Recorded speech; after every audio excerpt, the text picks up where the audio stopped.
What a wonderful start to the Wharf Part 2. I've got down here before the cameraman. If I'm honest, I only got back from Italy last night. This change in weather, I just couldn't ignore it. So home, everything packed, couple of buckets prepped, straight down here. And effort equals rewards. I'm absolutely buzzing. Look at that. Oh, I can feel a snag. I love urban carp fishing, I really do.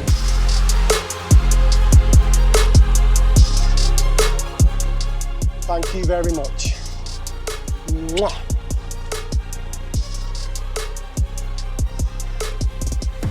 Always really important in the summer to make sure that they get the energy back before you let them go. Always make sure they go back the way that you got them. Look after them.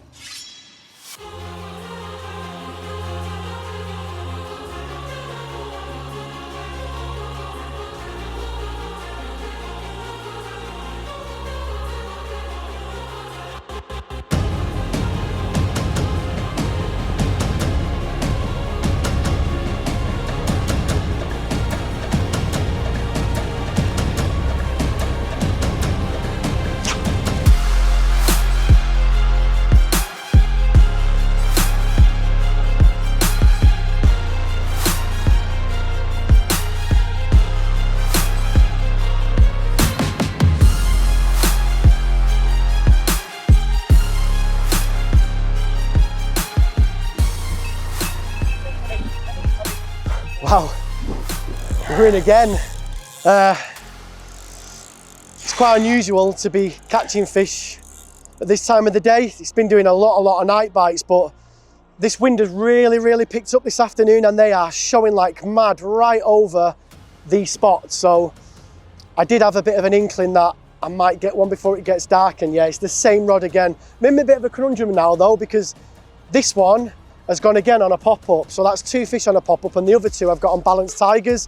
So yeah, I might have to reel them all in, put them all on pop-ups. You know, if one thing's working, you've got to change. So yeah, the new test bait is working wonders. Another thing to consider when you're fishing is don't put the rod tip up. A lot of anglers do that. This place is by far one of the snaggiest lakes you will ever come across and fish. And if you can keep your main line out of the water, or as much of it as you can do, it's a huge edge. You know, you see a lot of the match guys do it. They will literally have their tip in the water because ultimately the fish ends up coming up. And that's what you've got to do. Because if you don't, you're making things 10 times harder for yourself. Every fish that I hook into here, I shake because you just don't know what you're going to catch in here. They're all so special. You know, there's so many different strains in here, and amazing fish, amazing place, but far from easy. You've really got to think about what you're doing and get your tactics right. One thing you might notice as well is that I'm fishing with braided mainline, huge edge.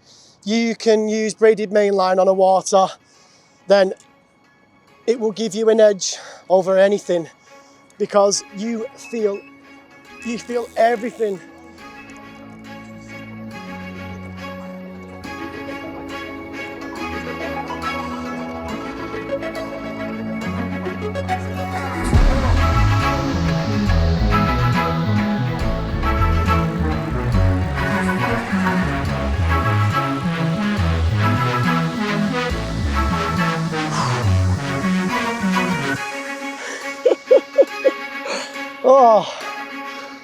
Oh,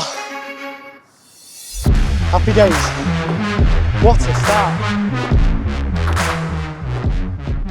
Number 2 of the session. Couldn't have gone any better. They're down here, that's the difference. But finding them is the key. You can't catch what's not in front of you. And yeah, I'm really happy.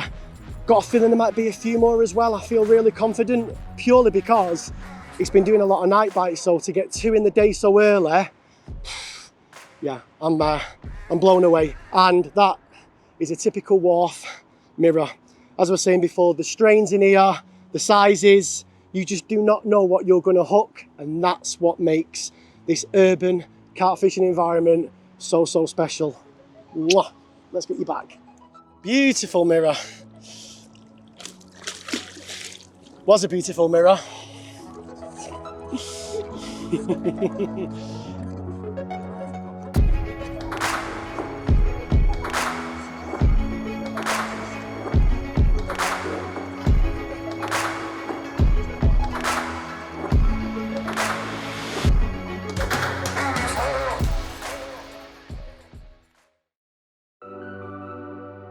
So urban carp fishing, I appreciate, is not for everybody.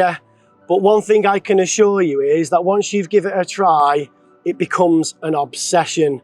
When you can get over the barriers and obstacles of, for instance, on here, behind where I'm fishing at the moment is a dual carriageway.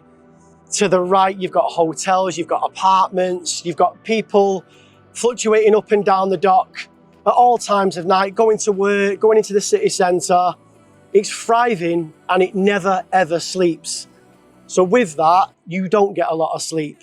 But the overall experience of it, embracing that kind of culture, is just absolutely fascinating, and you get a huge buzz from it. There's a lot of apprehension at first, especially when you've never done anything like this before. But the guys on here are absolutely incredible people. We all look after each other, we all help each other out, and that's what makes it a really strong syndicate.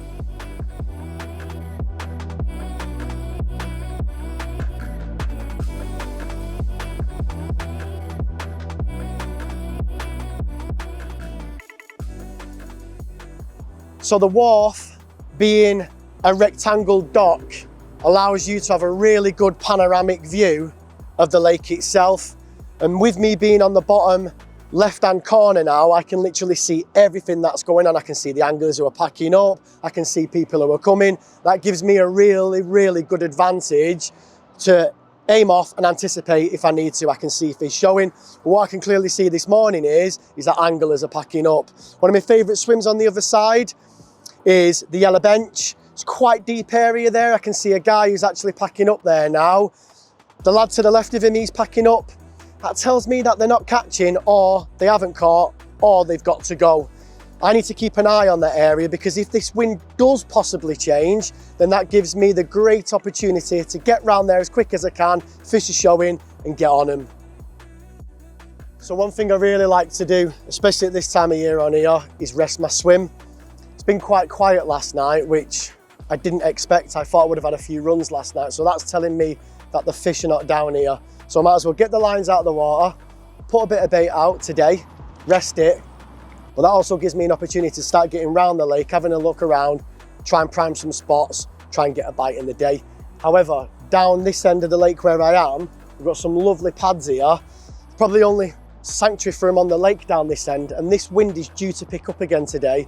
So I'm under no illusions that they are going to get back down here, but I think there'll be a really good chance this afternoon of stalking one out of here. So yeah, bit of patience this afternoon. Let's see if we can get something going.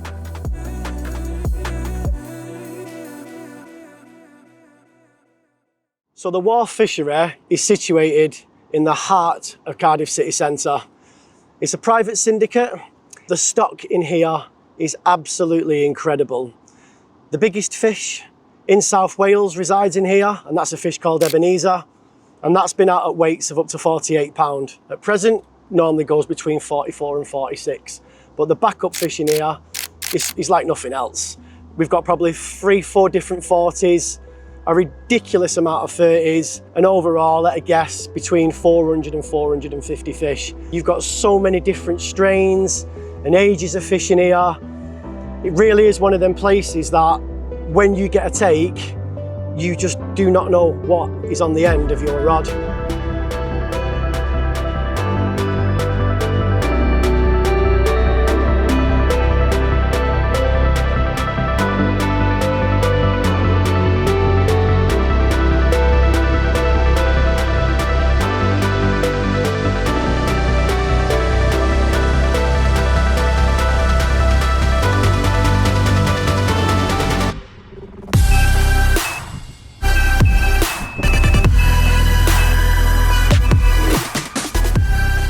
literally like clockwork. The same time as yesterday, the wind, a strong northwesterly has picked up and it started to absolutely pump down here. And with that, the fish started to show. And it is literally 24 hours since my last, well, I won't say last, my first fish. And I am into another. This one has absolutely beasted me up. They know where every single snag is. And this is why it's so important to have braid on.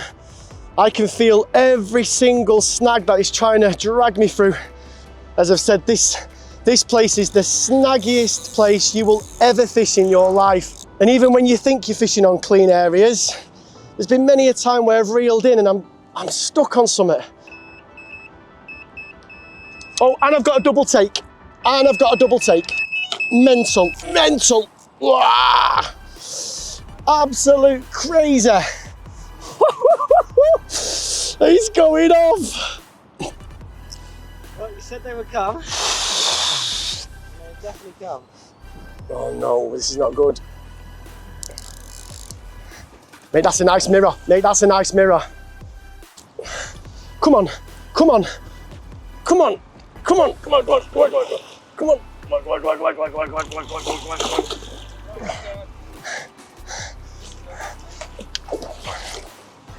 Oh, mate's not in. Hey? Mine's not in. I got it.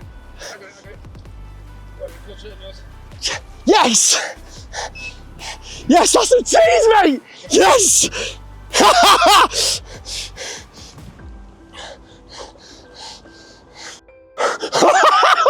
That's a tease! Oh no, it's gone! Hook pull.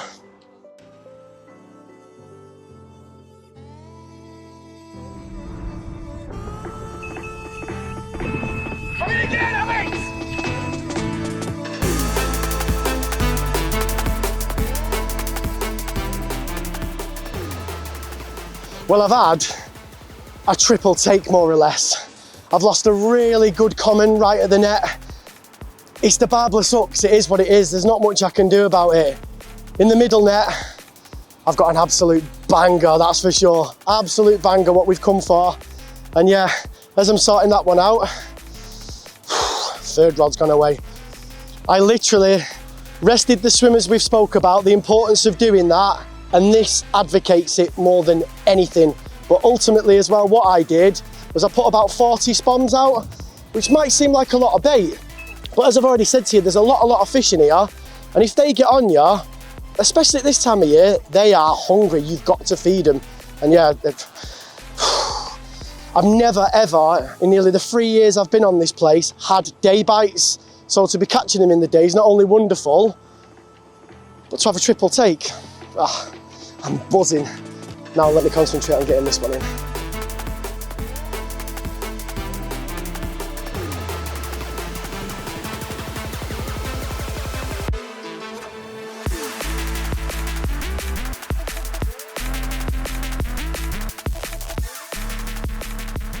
We spoke about the sheer utter carnage over the last hour. Lost what I thought was a really good common at the net. Got my just rewards with another beautiful common that we've just had up for the cameras and I've just put back. And this one, this is a bit special. But there we go. 33 pounds of urban magic. Just goes to show, resting the swim today has made a massive, massive difference, that's for sure. And yeah, this is what happens when you be a bit different. Happy days.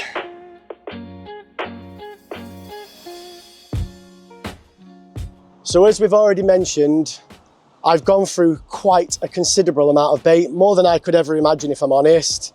But what I always do is ensure from a particle perspective that I have spares kept in the car for this exact reason. I need to get more bait out there. I've got 2 days ahead of me still. These jars are so easy and user friendly. You can store them in your garage, you can store them in the car as I do. So I get a lot of questions around tiger nuts and how to best utilize them. Obviously, In our factory, they are cooked and all that goodness is sealed and compressed in them.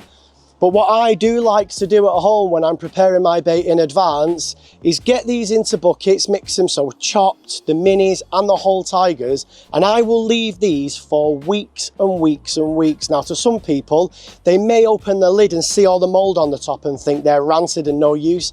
That's when they're at their best. That's what we call a fermentation process. When they're fermenting like that, all that goodness is ripening out of them and the carp absolutely love it. So from a tiger nut perspective, doing it in advance and leaving them to ferment, the longer the better. Don't be put off by what you see. My personal favourites are the minis. They're between 6 to 8 mil. We do whole tigers, and another one I adore is our chopped tigers. They're done in the factory. All that goodness is sealed and they will last for absolutely ages. But it's your own peace of mind that you've got them there when you need them and you can react to it just like I'm going to do right now.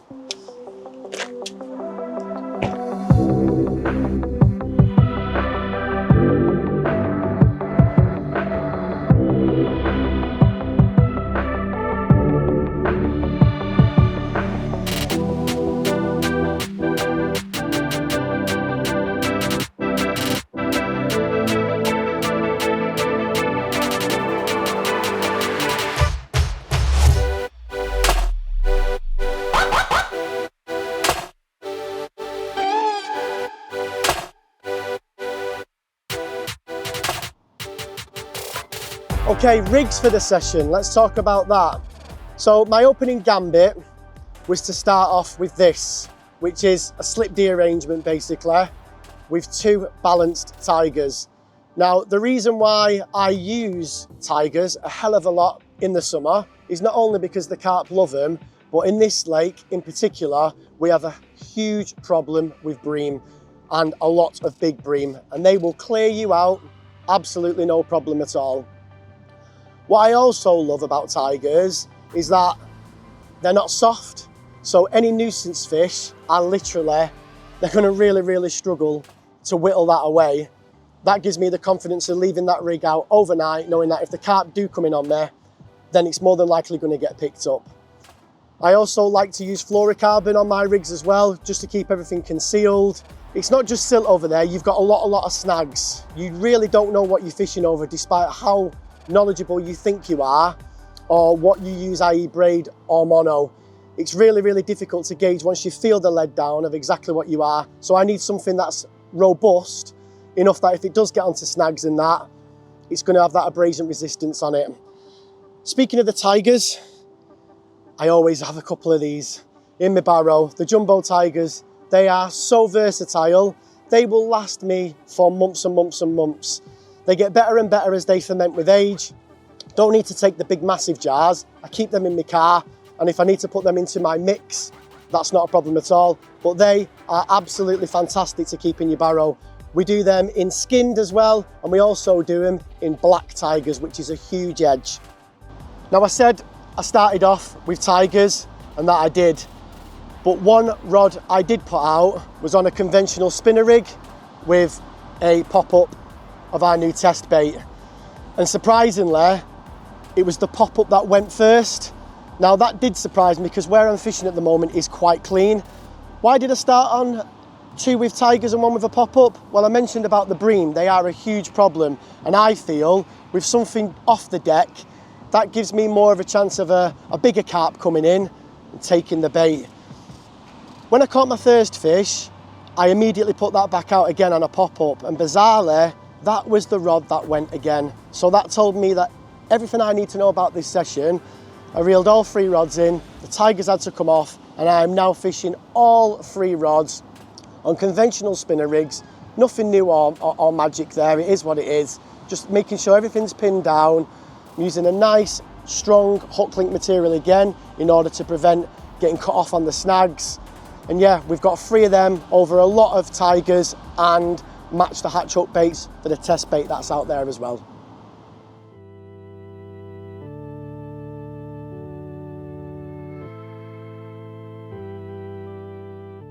So how to fish this place? Well, it really depends on the time of year, like most lakes. So for example, now we're just getting into August, the water temperature is at its optimum, meaning that these fish will be up and down here in 30 acres like yo-yos, there's no doubt about it. They like to show a lot on here and give themselves away. You know, you get a lot of lads who like to chase them and will catch fish very, very quickly by doing that. But you've also got lads who'll just sit it out and do the bait and wait approach, which is what I have fully intended to do on this session. Don't always normally do that. Again, you know, if I'm resting my swim, as I've explained before in the day, and I'm walking around and I can spot fish, I won't hesitate to get straight back, get one rod, because we're allowed to stalk on here, and have a go for them. And I've caught some real cracking bonus fish by doing that. It's just one of them places, again, because it's so floodlit, it's hard to tell we're in broad daylight here, but as you'll see through the film at night, the whole place is completely lit up. So one, we don't really use head torches, but when the lake is flat calm, you can turn up here after work, 8, 9, 10, 11 o'clock at night, walk around, see fish showing, they'll give themselves away, and you can be on them. It's a real edge on here. You don't need to get here at first light to see them show. You don't need to get here in the afternoon walking round.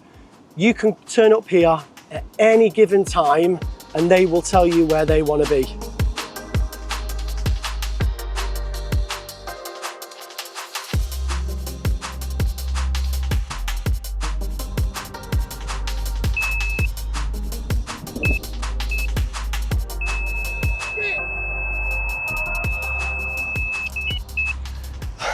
I don't know what to say.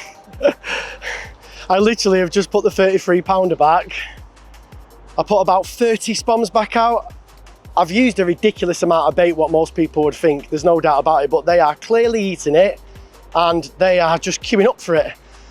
Rods have been back in 10, 15 minutes and we're away again.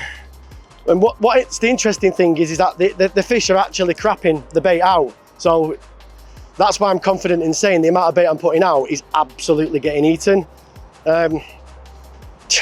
This has never happened to me before. The planets are aligning and I really do believe that resting the swim today was the key decision on this. You know, if they're not here, there's no point in making any noise and just, well, creating chaos that doesn't need to happen. Just rest the swim, get your rigs prepped, take your time, chill out, enjoy what's in front of you. And then when you feel the time's right, get them back out. And this is what can happen. But for now, I'm going to concentrate again on getting this one in.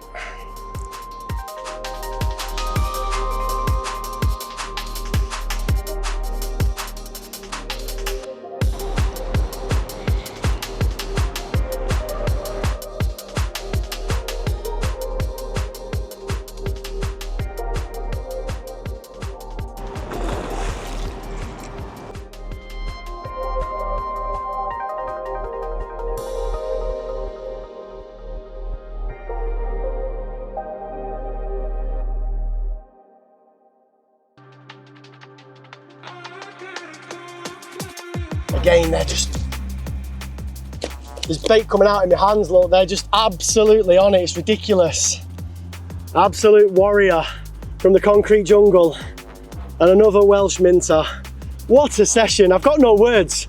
And that's not often for me, that's for sure. I'm blown away. The amount of day bites I've had is ridiculous. I don't even remember actually having a day bite, and I think I've said this already, but I can't recall having day bites in the day like this. Maybe one. So to have this many, I'm blown away.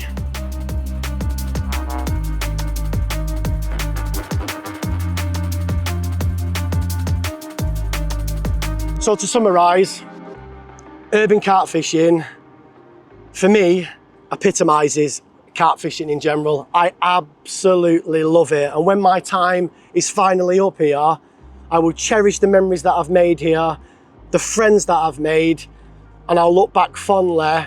And I advise anyone, if they get the opportunity to experience it, there's so much more to just fishing lakes. Get out there and embrace different environments, different kinds of cultures and people, because a lot of the people who walk around here, they don't have a clue about fishing. They're very inquisitive, they'll stop and talk to you. So you actually get to talk about your passion to people. And in that, you might even start another angler for the future. You just don't know. But get out there and give it a try.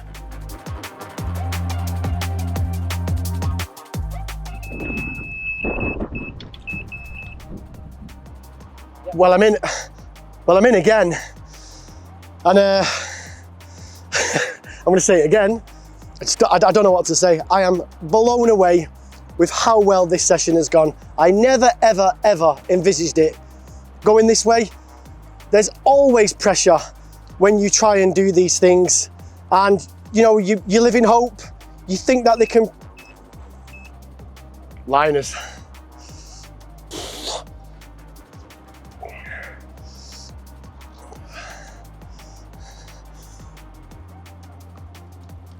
Yeah, you never know how they're going to pan out. You know, you go to bed the night before thinking the what ifs. And trust me, over the years, this place has and does kick many up the bum. So when you get times and moments like this, you've just got to cherish them. One of the reasons why I always say to people, put your phone away, look around you, enjoy the moments. And also, more than that, if you're stood in your bivvy or brolly or under however you're doing and you're looking at your phone, you're not actively watching what's going on out there. And location is absolutely everything. It's critical. Oh mate, that's a banger. Oh my days, oh my days, oh my days. Do not come off. I saw that. I saw that. Yes! Oh! Oh! Man, what a fight!